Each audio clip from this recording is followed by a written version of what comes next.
My dear students, मैं हूँ Meenakshi from VM academy classes Nashik. बच्चों, हम देख रहे क्लास 11th का चैप्टर नंबर 2। आज हम स्टडी करने जा रहे हैं उसका पहला लेक्चर मैथमेटिकल मेथड्स का। उसमें हम स्टडी करेंगे इंट्रोडक्शन एंड वेक्टर एनालिसिस। बच्चों, मैं आपको एक बात बता दूं, ये जो चैप्टर है ये बहुत ही ज़्यादा इम्पॉर्टेंट है, क्योंकि पहला चैप्टर और दूसरा चैप्टर, ये दोनों चैप्टर का यूज़ आपका पूरे साइंस में हुआ है। होल साइंस में आप लोग वेक्टर यूज़ करने वाले हो, वेक्टर को स्प्लिट करने वाले हो, वेक्टर को शिफ्ट करने वाले हो। तो आपको ये चैप्टर बहुत ही ध्यान देके सुनना है, बहुत ही ज़्यादा अंडरस्टैंड करना है। अगर आपने ध्यान नहीं दिया तो आगे जाके वेक्टर स्प्लिट कैसे करने हैं, रिजल्टेंट वेक्टर कैसे निकालना है, आपको बिल्कुल भी नहीं आएगा। इसीलिए मैं आपको बता देती हूँ, ये चैप्टर बहुत ही ज़्यादा इम्पॉर्टेंट है। ये चैप्टर और इसके पहले का डायमेंशन बहुत ही ज़्यादा इम्पॉर्टेंट है। तो ये क्योंकि आपके होल सिलेबस ने उसको यूटिलाइज किया है। आगे जाके बहुत सारे डेरिवेशंस में हम लोग वेक्टर यूज़ करने वाले हैं, वेक्टर को हॉरिजॉन्टल वर्टिकल में स्प्लिट करने वाले हैं। तो ये चीज़ आपको यहाँ पे पढ़नी ही पड़ेगी, because it is very very important. तो आज हम इसका बहुत ही छोटा टॉपिक स्टडी करने जा रहे हैं, इंट्रोडक्शन एंड वेक्टर एनालिसिस। चलो स्टार्ट करते हैं। तो देखो बच्चों, इंट्रोडक्शन में हम लोग क्या क्या देखेंगे। सबसे पहले तो दो चीज़ें हम लोग यहाँ पे स्टडी करने वाले हैं, जो आपने ऑलरेडी स्टडी की होगी इसके पहले भी, लेकिन आज थोड़ा डिटेल में हम लोग देखेंगे उसके बारे में। एक स्केलर क्या होता है और दूसरा वेक्टर क्या होता है, ये दोनों में डिफरेंस क्या है, इसको हम लोग स्टडी करेंगे।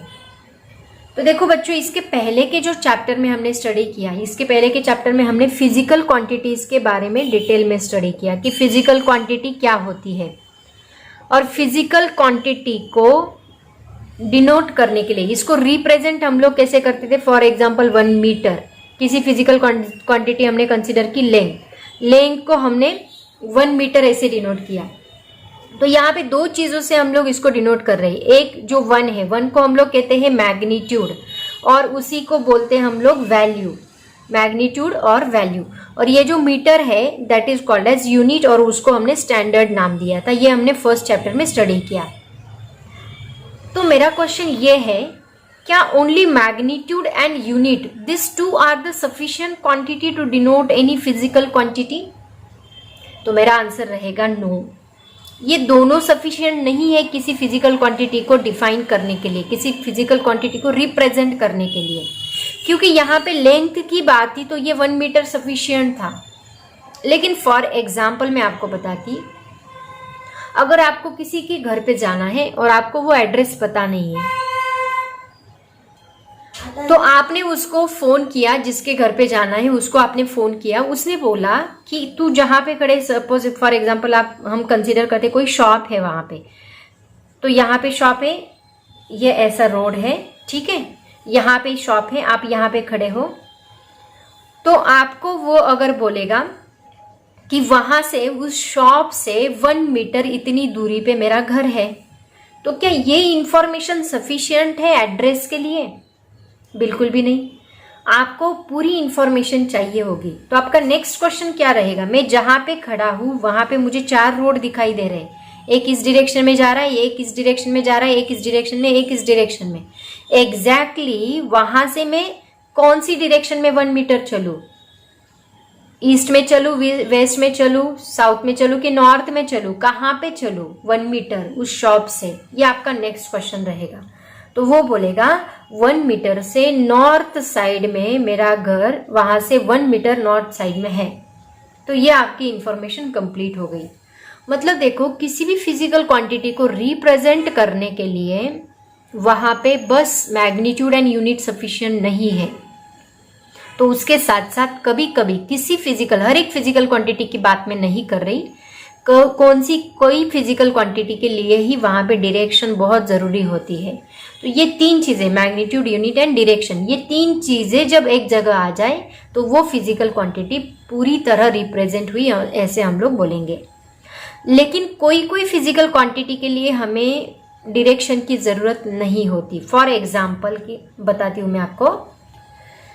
दूसरा एग्जाम्पल हम लोग लेते हैं मास का। सपोज आप किसी शॉप में गए और वहाँ पे आपने किसी शॉपकीपर को बोला कि मुझे शुगर लेनी है, तो वो उसका पहला क्वेश्चन रहेगा कितना, तो आपका आंसर रहेगा 1 kg।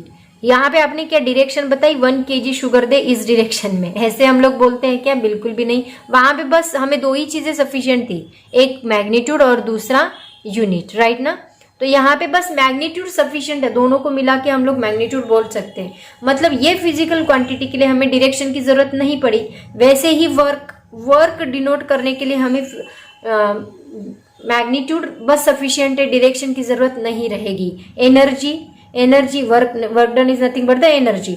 तो एनर्जी के लिए भी हमें 10 जूल या यहाँ पे बोल सकते 5 जूल।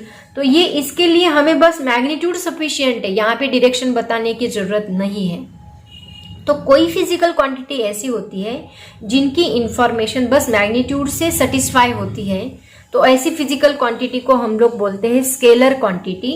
लेकिन कोई फिजिकल क्वांटिटीज ऐसी होती है जिनको मैग्नीट्यूड भी चाहिए और उसके साथ साथ डायरेक्शन भी चाहिए।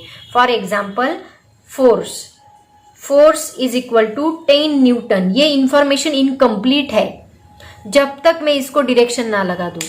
ये यहाँ पे एक चीज रखी है, इसको मैंने फोर्स लगाया कितना, 10 न्यूटन। 10 न्यूटन कौन सी डायरेक्शन में लगाया? इस डायरेक्शन में लगाया, इस डायरेक्शन में लगाया, इस डायरेक्शन में लगाया कि इस डायरेक्शन में लगाया? डायरेक्शन तो डिफाइन नहीं है। जब तक मेरी डायरेक्शन डिफाइन नहीं होती इंफॉर्मेशन इनकम्प्लीट। तो यहाँ पे 10 न्यूटन ईस्ट, ये हो गई इंफॉर्मेशन कंप्लीट। तो ये कौन सी क्वांटिटी हो गई फिर? Vector quantity.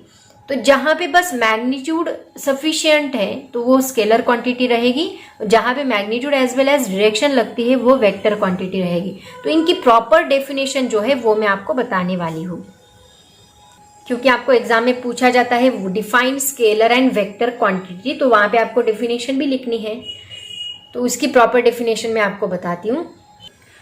तो देखो बच्चों, प्रॉपर डेफिनेशन क्या है स्केलर की? A physical quantity which can be completely described by their magnitude, that means number and unit are called scalars. तो एग्जाम्पल्स मैंने आपको बताया, क्या एग्जाम्पल्स है इसके? फॉर एग्जाम्पल डिस्टेंस है, डिस्टेंस ट्रेवल्ड। दूसरा एग्जाम्पल स्पीड है, वर्क है, मास है, ये सभी एटसेट्रा बहुत सारे एग्जाम्पल्स है जहां पे बस हमें लगता है मैग्नीट्यूड एंड यूनिट। तो इसको कहेंगे हम लोग स्केलर क्वांटिटी। देखो बच्चों, अभी जो नोट्स मैं बताने जा रही हूँ आपको, जो मैं पढ़ा रही हूँ, इसके नोट्स आप निकालते जाओ। मतलब जब मैं फोटो भेजूंगी फिर आप लोग नोट्स लिखोगे, इट्स बेटर कि अभी से आप लोग नोट्स लिखना स्टार्ट कर दो। पेन लेके बैठो, नोटबुक लेके बैठो, जैसे आप पढ़ोगे उसके साथ साथ नोट्स भी कॉपी करते जाओ, ओके? क्योंकि आगे मैं अभी फोटो नहीं भेजने वाली आप लोगों को, ये नोट्स कॉपी करने ही है, ठीक है? क्योंकि बाद में लिखा तो उतना समझ में नहीं आता, तभी के तभी पढ़ो, तभी के तभी लिखो। वैसे प्रिंटेड नोट्स तो हम लोग देने ही वाले हैं, उसके साथ साथ ही आपकी नोटबुक में नोट्स होने चाहिए, क्योंकि बहुत सारे टॉपिक्स जो है, जो एग्जाम्पल्स एक्स्ट्रा के हम लोग सॉल्व करने वाले, वो आपके प्रिंटेड नोट्स में नहीं रहेंगे, तो वो आपके पास होने चाहिए। तो रनिंग नोट्स निकालना, उसकी प्रैक्टिस कर लो, रनिंग नोट्स निकालते जाओ, उसकी आदत डाल लो, वो बहुत अच्छी होती है। क्योंकि नेक्स्ट डेफिनेशन देखो वेक्टर्स की। वेक्टर्स क्या होते हैं? Physical quantities which need magnitude as well as direction for their complete description are called vectors. जिनके लिए मैग्नीट्यूड की और डायरेक्शन की भी जरूरत होती है उसको हम बोलेंगे वेक्टर्स। जैसे कि एग्जाम्पल मैं आपको बताती हूँ, डिस्प्लेसमेंट, ये एक एग्जाम्पल है। आप लोगों ने ये फिजिकल क्वांटिटी स्टडी की है डिस्प्लेसमेंट, और इसके बारे में डिटेल में हम लोग नेक्स्ट चैप्टर में स्टडी करने वाले हैं। उसके बाद वेलोसिटी, ये भी एक क्या है? वेक्टर क्वांटिटी है। उसके बाद फोर्स भी एक वेक्टर क्वांटिटी है, एटसेट्रा। एक्सेलरेशन आता है इसमें, बहुत सारी वेक्टर क्वांटिटीज होती है। वैसे हम लोग जैसे सिलेबस पढ़ते जाएंगे, एक एक वेक्टर क्वांटिटी को डिस्कस करते जाएंगे। तो इसको कहा जाता है वेक्टर। से 2 फिजिकल क्वांटिटी हमने स्टडी की, 2 टाइप स्टडी किए, स्केलर एंड वेक्टर। स्केलर में बस मैग्नीट्यूड होती है, वेक्टर में magnitude as well as direction होती है। ये बात आपको दिमाग में रखनी है, फिट करनी है। नेक्स्ट देखो बच्चों, कैन यू रिकॉल में पेज नंबर, आपके टेक्स्ट बुक के पेज नंबर 16 पे कैन यू रिकॉल में बीच बीच में ऐसे क्वेश्चंस पूछे होते, बहुत अच्छे क्वेश्चंस होते हैं, ब्रेन टीजर क्वेश्चंस होते हैं। तो ये क्वेश्चन उन्होंने पहला क्वेश्चन पूछा है, what is the difference between scalar and vector, ये क्वेश्चन उन्होंने पूछा है। तो इसका आंसर मैं आपको बताने वाली हूं। तो देखो बच्चों, इसमें सबसे पहला डिफरेंस क्या रहेगा? सबसे पहला डिफरेंस है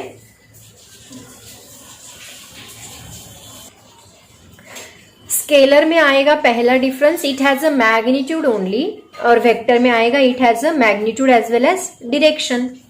दूसरा डिफरेंस क्या आएगा? देखो, स्केलर कैन बी एडेड और सब्ट्रैक्टेड। कैसे ऐड करते हैं, कैसे सब्ट्रैक्ट करते हैं, वो मैं आपको बताऊंगी। But vector according to their rules of algebra, कैसे ऐड करते हैं स्केलर को, मैं बताऊंगी आपको। बट वेक्टर्स आर एडेड और सब्ट्रैक्टेड बाय ज्योमेट्रिकल मेथड्स और वेक्टर अलजेब्रा ओनली। तो एडिशन और सब्ट्रैक्शन के रूल हमें पढ़ने हैं आगे जाके। ये दूसरा डिफरेंस आएगा। तीसरा डिफरेंस क्या आएगा? देखो, स्केलर में it has no specific representation. Scalar represent करने के लिए स्पेसिफिक ऐसे सिंबल्स नहीं है, लेकिन वेक्टर को एक स्पेसिफिक लैंग्वेज में रिप्रेजेंट किया जाता है, स्पेसिफिक सिंबल में रिप्रेजेंट किया जाता है। तो वो सिंबल क्या है वो भी हम लोग देखेंगे।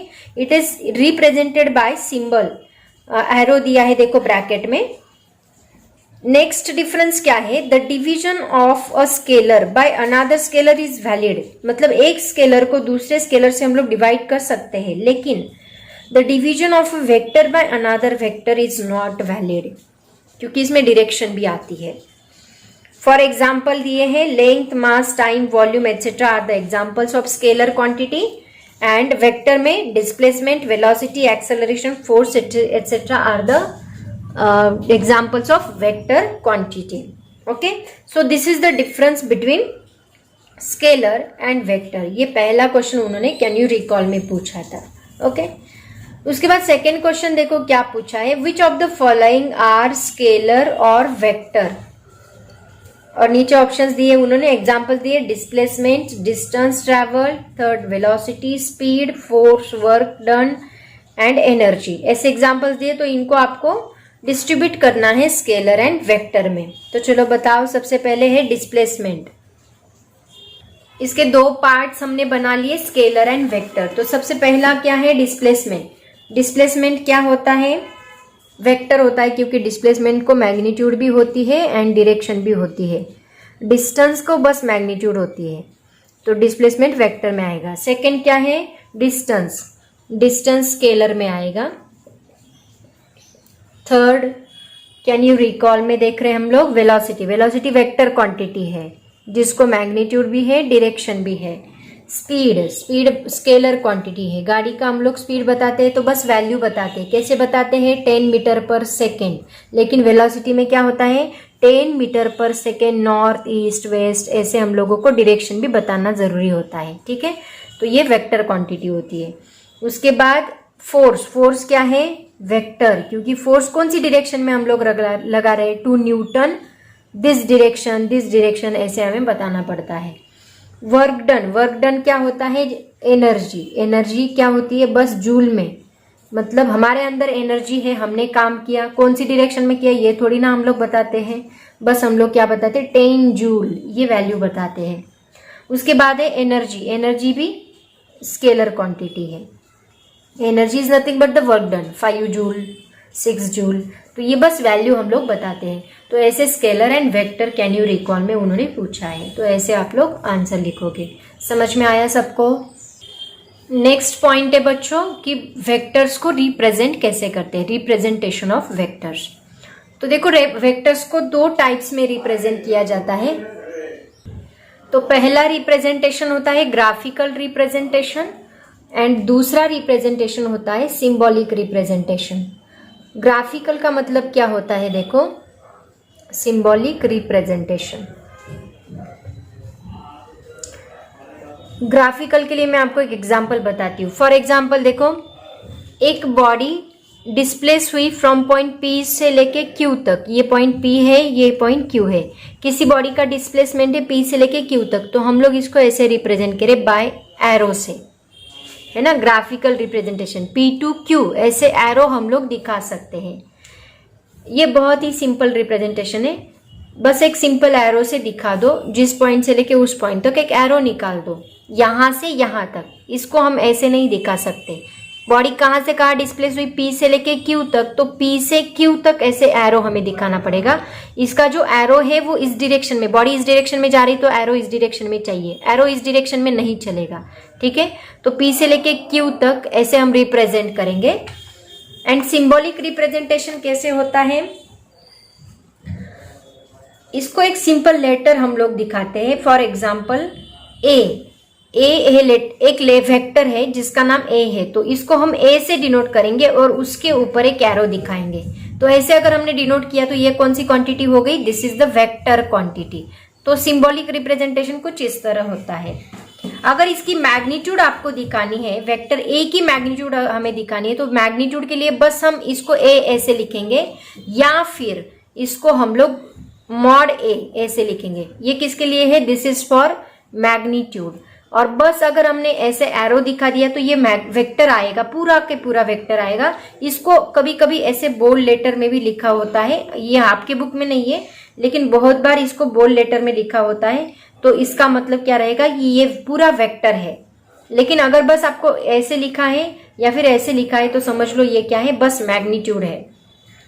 तो इसको ऐसे लिखते हैं, या फिर इसको ऐसे भी लिखा जाता है मॉड में और उसके ऊपर बार लगा दो, तो ये भी हमें क्या मिलेगा, this is called as magnitude. Magnitude लिखने के तीन चीजें हैं, लेकिन वेक्टर अगर आपको पूरा magnitude as well as direction दिखानी तो इसके ऊपर सिंपल एरो लगा दो, या बोल्ड लेटर में ज्यादा नहीं लिखा होता है, ऐसे ही वेक्टर दिखाया जाता है। लेकिन अगर आपने यहाँ पे दो मॉड लगा दिए तो ये बस ये वेक्टर नहीं रहेगा, ये बस उसकी वैल्यू रहेगी। ऐसे उसको दो पॉइंट में दो टाइप्स में डिनोट किया जाता है, रिप्रेजेंट किया जाता है। ग्राफिकल रिप्रेजेंटेशन ऐसे होता है, सिंबॉलिक रिप्रेजेंटेशन कुछ इस तरह। इसके ऊपर भी कभी कभी क्वेश्चन पूछा जाता है, explain the representation of a vector graphically and symbolically. तो ऐसे आप उसको एक्सप्लेन करोगे। उसके बाद देखो बच्चों, एनसीईआरटी के बुक में एक क्वेश्चन पूछा है। तो क्वेश्चन देखो क्या है, a vector has both magnitude and direction. Does it mean that anything that has magnitude and direction is necessarily a vector? तो इसका आंसर रहेगा नो। क्योंकि देखो एग्जाम्पल हम लोग लेते हैं, फॉर एग्जाम्पल